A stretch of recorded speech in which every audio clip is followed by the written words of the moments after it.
ऐसा जीवन में मौके आते हैं, जैसे ग्रेजुएशन के बाद आया था वैसा ही अभी भी चुनाव करने की स्थिति में हूँ। एक आ, काम से संबंधित है कि कुछ काम करना है लेकिन बहुत ज़्यादा स्पष्ट नहीं है, एक आहट है हल्की सी, लेकिन और कोई मुझे ऑप्शन या चुनाव मुझे दिखते नहीं है। ऐसा लगता है कि इस दिशा में जाऊंगा तो जो करना चाहता हूँ वो कर पाऊंगा। तो प्रश्न ये है कि पैसे को ध्यान में रख के मैं कोई काम नहीं कर पाता, या पैसे को सामने रख के मैं कोई काम नहीं कर सकता। पैसे को सामने रख के मत करो काम, लेकिन पैसा फिर किसी और से भी मत ले लेना।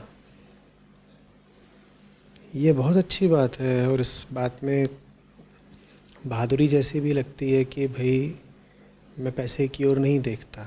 ठीक है, ये तो होना चाहिए, लेकिन पैसे की ओर नहीं देखता का अर्थ ये मत बना लेना कि मैं पैसे नहीं कमाता, मैं नहीं देखता पैसे की ओर, मैं पैसे नहीं कमाता और अपने खर्चों के लिए पिताजी से ले लेता हूँ। ये तो बड़ा विकृत अर्थ हो जाएगा ना। तुम्हारे जो भी सलाहकार हैं, जब उन्होंने तुमसे कहा होगा कि पैसे का ख्याल रखो, तो शायद इस अर्थ में कहा होगा कि खुद नहीं कमाओगे तो किसी और से लोगे, जिससे लोगे उसके सामने झुकना पड़ेगा, कोई मुफ्त में नहीं दे देता। तो आप बेशक पैसे को मन का, जीवन का केंद्र ना बना लें, लेकिन इतना तो कमाएं ना कि पैसे के लिए हाथ ना फैलाना पड़े। और पैसे के लिए फिर अगर हाथ फैलाओ तो अपरिचितों के आगे फैलाओ, जैसे एक भिक्षु करता है।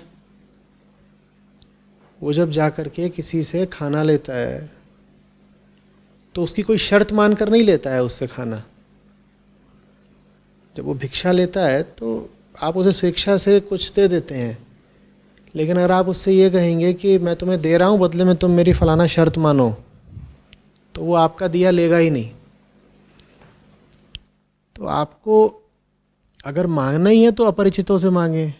ये नहीं होना चाहिए कि मैं तो कमाता नहीं, क्योंकि साहब पैसा तो हाथ का मैल है, पैसा कमाने में कौन समय लगाए, कौन ऊर्जा लगाए, तो मैं तो कमाता नहीं। कमाता नहीं लेकिन खर्चता खूब हूँ। खर्चते कहाँ से हो? वो उसके लिए बड़े भैया हैं, ताऊ जी हैं, पिताजी हैं, माता जी हैं, पति जी हैं, पत्नी जी हैं। ना कमाना बहुत अच्छी बात है, पर जो कमाए नहीं फिर वो खर्चे भी नहीं, वरना ये बड़ी अजीब स्थिति हो जाएगी कि कमाते तो हम नहीं हैं। क्यों? क्योंकि पैसा तो मोह माया है, लेकिन खर्चने में हम किसी से पीछे नहीं है। क्यों? खर्चते समय मोह माया नहीं रहता पैसा, या बस कमाते समय ही मोह माया रहता है? तो जवान लोगों को, विशेषकर हिंदुस्तान में, मैं यही सलाह देता हूँ कि इन दोनों अतियों से बचना। एक अति होती है कि पैसे के लिए ही जी रहा है इंसान, उसे पूछो क्या कर रहे हो, कह रहा है पैसा कमाना है, उसे और कुछ समझ में ही नहीं आ रहा, बस पैसा है। दूसरा ये है कि 28 के हो गए, 30 के हो गए, 35 के हो गए, अभी भी घर में बैठे हैं, कोई पूछे तो क्या बोले, अरे साहब आप बहुत पैसे की बात करते हैं। पैसा तो बहुत छोटी चीज़ है। जीवन में तो प्रेम होना चाहिए, आनंद होना चाहिए, जीवन में तो भगवत्ता की खुशबू होनी चाहिए। आपने पैसे की बात क्यों कर दी? घड़ी देखो तो रोलेक्स की, जूता देखो तो नाइकी का, और कह रहे हैं कि पैसा तो मोह माया है। वो चीज ठीक नहीं लगती है। ठीक है, तो तुम नहीं कमाना चाहते, मत कमाओ, पर फिर खर्चना भी नहीं। फिर जीवन भिक्षु जैसा कर लो कि न कमाना है न खर्चना है। पराई संपत्ति खर्च करना तुम्हें भौतिक और आध्यात्मिक दोनों तलों पर गुलाम बना देगा।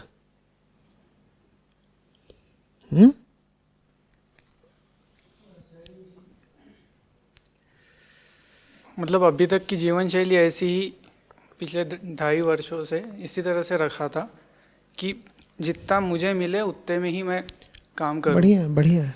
और इस तरह की जगहों में भी रह रहा था। अभी 9 महीने उस संस्था में ही काम कर रहा था जहाँ पे कम से कम मिल रहा था, लेकिन उतने में ही मैं कर रहा था। हाँ, लेकिन अभी जैसे सलाहकार से बात हुई कि अगर उपनिषद समागम से जुड़ता हूँ या फिर शिविर में आना है तो मुझे योगदान देना पड़ेगा। हाँ उस तरह से पैसे कमाने भी होंगे। जिंदगी में बहुत सारे काम हैं जिनके लिए पैसे चाहिए ही होते हैं। ये कोई बहुत वीरता की चीज़ थोड़ी ही है कि हम कुछ कमाते ही नहीं। ऐसा कौन सा अद्भुत काम कर रहे हो जो इतना विलक्षण है कि उसके लिए तुमको कोई पैसे देगा ही नहीं? कौन सी संस्था में तुम कौन सा ऐसा काम कर रहे हो जहाँ काम तो बहुत ऊंचा है, ऊंचे से ऊंचा काम है, लेकिन उसके बदले में कोई तुम्हें पैसे नहीं देता? आमतौर पर तो ये होता है कि काम जिस गुणवत्ता का होता है उसी अनुसार पैसे मिल जाते हैं। ठीक है, कुछ ऊंच नीच हो सकती है, कुछ ऊंच नीच बिल्कुल हो सकती है, लेकिन ऐसा नहीं हो सकता कि तुम कोई बहुत ही घटिया काम कर रहे हो और उसके लिए तुम पे करोड़ों बरसेंगे, कुछ अपवादों को छोड़ करके। ठीक है, और ऐसा भी नहीं हो सकता कि तुम एक उच्चतम तल का काम कर रहे हो और उसके बदले में तुमको पैसा ही नहीं मिलेगा, कुछ अपवादों को छोड़ करके। क्या तुम उन अपवादों में आते हो? नहीं तो जो साधारण नियम है वो तो ये है कि जिस श्रेणी का, जिस तल का, जिस गुणवत्ता का काम होता है उसी के अनुसार तुम्हें उसका पारिश्रमिक मिल जाता है। कोई बहुत बिरला ही हो सकता है जो इतना अनूठा काम कर रहा हो कि उसका काम दुनिया को समझ में ही ना आ रहा हो। तो काम तो उसने बहुत बहुत बहुत ऊंचा किया, लेकिन दुनिया उसके काम की कदर नहीं कर पाई, तो इस कारण दुनिया उसके काम के एवज में उसे पैसा नहीं दे पाई। वो तो कोई लाखों में एक अपवाद ऐसा होगा ना। क्या तुम उन लाखों में से एक अपवाद में से हो? कहीं ऐसा ना हो ना कि और धन अर्जित करने के लिए जो श्रम करना पड़ता है, जो योग्यता दिखानी पड़ती है, न वो श्रम करना चाहते हो, न वो योग्यता दिखाना चाहते हो, तो अपने आप को बता दिया कि साहब मैं तो बहुत अच्छा काम करता हूं और अच्छे काम में तो पैसा कम ही मिलता है। जिस भी संस्था में काम कर रहे हो उस संस्था में भी सबको एक समान राशि नहीं दी जाती होगी, उसमें भी कुछ ऊंचे कुछ नीचे होते होंगे। संस्था ने कैसे तय किया कि किसको कितना वेतन मिलना चाहिए? कैसे तय किया बताओ? कोई भी संस्था होगी उसमें सब गधे घोड़े एक बराबर तो नहीं चलते होंगे ना, वहाँ भी कोई ऊंचा कोई नीचा। संस्था कैसे तय करती है? संस्था भी तुम्हारे काम की गुणवत्ता देखती है, तो उसका ख्याल रखना। नहीं तो ये अपने आप में एक बहुत ही निचले तल पर चलता हुआ कुचक्र बन जाता है। उस कुचक्र में क्या अर्थ है? उस कुचक्र में ये होता है कि मैंने काम यूं ही किया घटिया जैसा, तो मुझे पैसे कम मिले, मुझे पैसे कम मिले तो मैंने कम पैसे में ही जीने की आदत डाल ली, कम पैसे में जीने की आदत डाल ली। मेरा जो पूरा मन है, मेरा जो पूरा जीवन स्तर है वो एकदम नीचे की ओर गिर गया। जब नीचे की ओर गिर गया तो मैंने और घटिया काम किया, जब मैंने और घटिया काम किया तो मुझे और कम पैसे मिले, और इस तरह से वो चक्र चलता रहता है।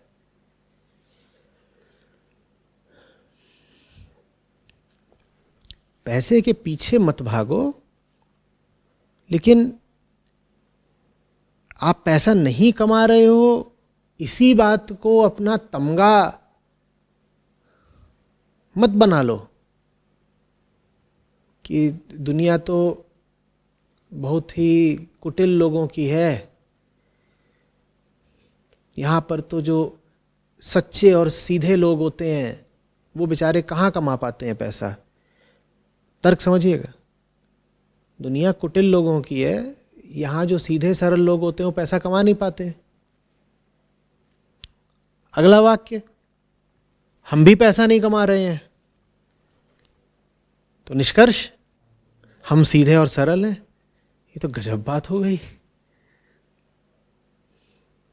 कि सीधे और सरल कहलाने के लिए तरीका ये निकाला कि कमाओ ही मत। मैं कोई आक्षेप नहीं लगा रहा हूं, मैं बिल्कुल नहीं कह रहा हूं कि तुम्हारी ये स्थिति है, पर ऐसा भी हो सकता है, इसलिए सतर्क कर रहा हूं।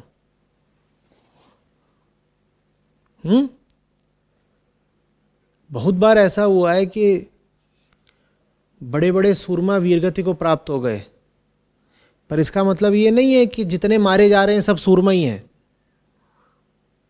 तो ये जो लॉजिकल फेलेसी होती है ना, इससे बचना होता है। कई बार ऐसा होता है कि कोई बहुत योग्य आदमी हो, उसका किसी जगह पर चयन ना हो, लेकिन इसका मतलब ये नहीं होता कि जितने लोगों का चयन नहीं हो रहा वो सब योग्य ही हैं। लेकिन जब आपका चयन नहीं होता तो आप तुरंत उनका उदाहरण दोगे जो योग्य थे पर चयनित नहीं हुए। समझना, अगर आपका चयन ना हो तो तुरंत आपके मन में ख्याल उनका कौन देगा, जो योग्य थे पर चयनित नहीं हुए, और उनका उदाहरण लेकर के आप अपने आप को ये दिलासा दोगे कि देखो जो अच्छे लोग होते हैं उनके साथ तो बुरा ही होता है ना, और मेरे साथ बुरा हुआ इससे सिद्ध होता है मैं भी अच्छा हूं। नहीं, ये तर्क ठीक नहीं है।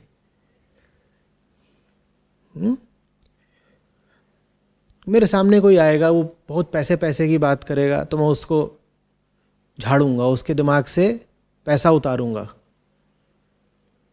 क्योंकि उसने इसी बात को अपना केंद्र बना रखा है कि ज़िंदगी तो पैसा कमाने के लिए, ये करूंगा वो करूंगा ऐसा करूंगा, विदेश घूमूंगा, बंगला गाड़ी जो भी आप पैसे से कर सकते हो वो सब करूंगा। तब मेरा काम होगा कि उसके दिमाग से ये पैसे का भूत उतारूं। लेकिन अगर कोई तुम्हारी स्थिति में खड़ा होगा जो कहेगा नहीं ये वो पैसा क्या करना है, तो मतलब ये है कि अहंकार ने अब निर्धनता में आश्रय बना लिया है। अहंकार धन को भी आश्रय बना सकता है और निर्धनता को भी। अगर निर्धनता को ही तुम्हारा अहंकार पकड़ के बैठ रहा है तो ये निर्धनता फिर बड़ी खराब चीज है।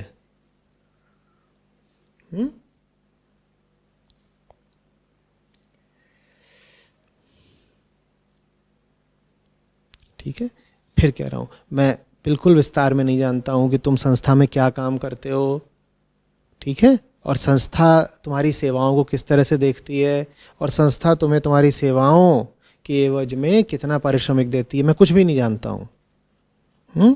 लेकिन तुम्हें एक सिद्धांत रूप में बात बताई है। मैंने जो बातें बोली उसमें से जो तुम पर लागू होती हैं उनको ग्रहण कर लेना, बाकी बातों को छोड़ देना।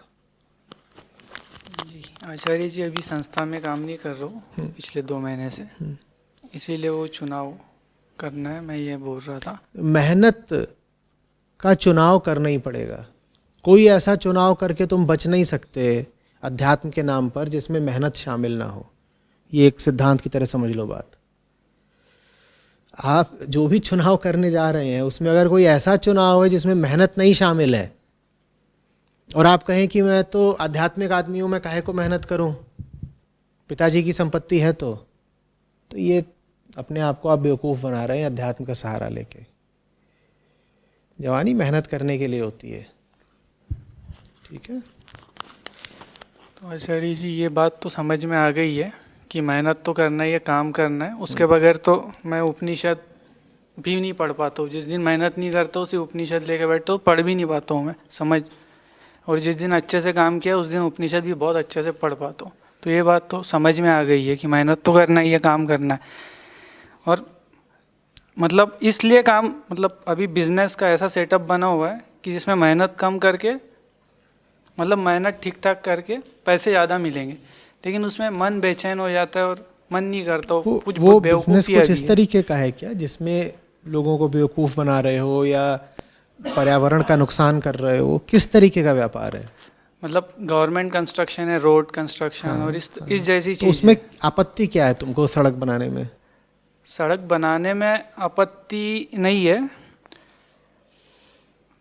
एक तो जैसा मैंने कहा कि इन जैसी संस्थाओं के साथ रहा हूँ, तो वहाँ पे एक समझ में आया है कि मतलब दिखता है जब रोड पे काम करते हैं और लेबर होते हैं, उनसे काम करवाना एक तरह का एक्सप्लॉइटेशन मुझे लगता है। खैर वो भी दूसरे दल में उसके लिए भी तैयार हो काम करने के लिए, लेकिन जो गवर्नमेंट ऑफिसर्स में बेवकूफ़ियाँ होती है। तुम कौन सा ऐसा व्यापार करोगे जिसमें जिन लोगों से ताल्लुकात होंगे वो बेवकूफ़ नहीं होंगे? तुम कौन सा ऐसा काम करोगे? मुझे तो ऐसा कोई मिला नहीं। आज भी जो मैं काम कर रहा हूँ उसमें से बेवकूफ़ बेवकूफ़ छोड़ो। यहाँ जितने भी लोगों ने कभी भी कहीं भी काम किया हो वो कृपया करके बता दें कि कौन सा ऐसा क्षेत्र है जहाँ बेवकूफ़ लोग नहीं पाए जाते। है कोई क्षेत्र? वकालत में, सरकारी, कोई ऐसी? अरे जब मानवता ही अधिकांशतः बेवकूफ़ है तो तुम किस ग्रह पर जाकर व्यापार करोगे कि वहाँ बेवकूफ़ लोग नहीं मिलेंगे? घर घर में बेवकूफ़ हैं, सड़क सड़क पे बेवकूफ़ हैं। आईना देखो, वहाँ एक बेवकूफ़ दिखाई देगा। तो बेवकूफ़ों से बच के कहाँ जाओगे?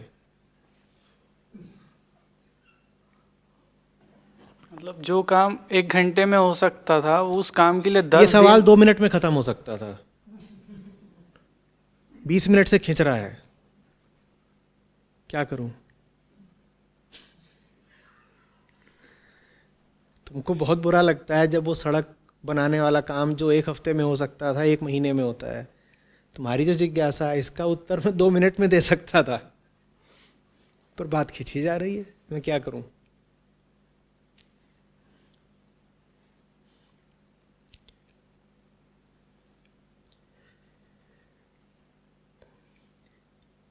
सत्यनिष्ठ होने और आदर्शवादी होने में बहुत अंतर होता है। सच्चाई सपनों को काटती है, आदर्श सपनों के पीछे भागते हैं।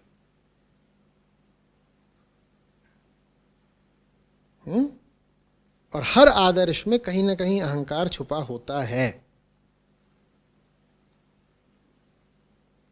ये आदर्श मत बनाओ कि तुम्हें कोई ऐसी जगह मिलेगी, कोई ऐसा कार्यस्थल कार्यक्षेत्र मिलेगा जहाँ सब ईमानदार होंगे, सब निपुण कुशल होंगे और बेवकूफ़ नहीं होंगे। कहाँ जाओगे? इंसान पैदा हुए हो भाई, गंधर्व नहीं हो।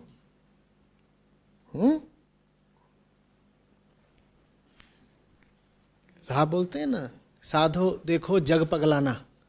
ये पागलों की दुनिया है। तुम पागलों की दुनिया में पैदा हुए हो। क्यों आदर्श सोच रहे हो कि तुम्हें सब ऊंचे ऊंचे और बुद्धिमान और नीति कुशल और धार्मिक लोग मिलेंगे?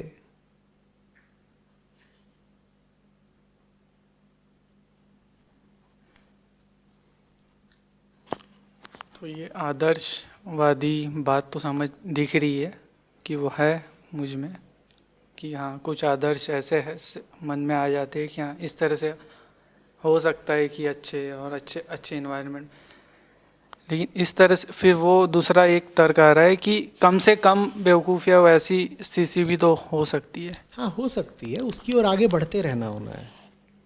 ठीक है, मैं बिल्कुल नहीं कह रहा हूँ कि तुम अपने लिए कोई घटिया जगह चुन लो, घटिया काम चुन लो। आगे बढ़ते रहना, बेहतर होते रहना, काम को भी बेहतर बनाना, अपनी आजीविका को भी बेहतर बनाना, ये सब एक बात है। और ये कहना कि मैं काम करना शुरू ही तब करूँगा जब मुझे मेरा आदर्श व्यापार या आदर्श काम मिल जाएगा, ये बिल्कुल दूसरी बात है। जो जहाँ पर है उसे शुरुआत तो वहाँ करनी ही पड़ेगी। तुम बैठे बैठे इंतज़ार नहीं कर सकते चीज़ों के आदर्श हो जाने का, वो नहीं होने वाली।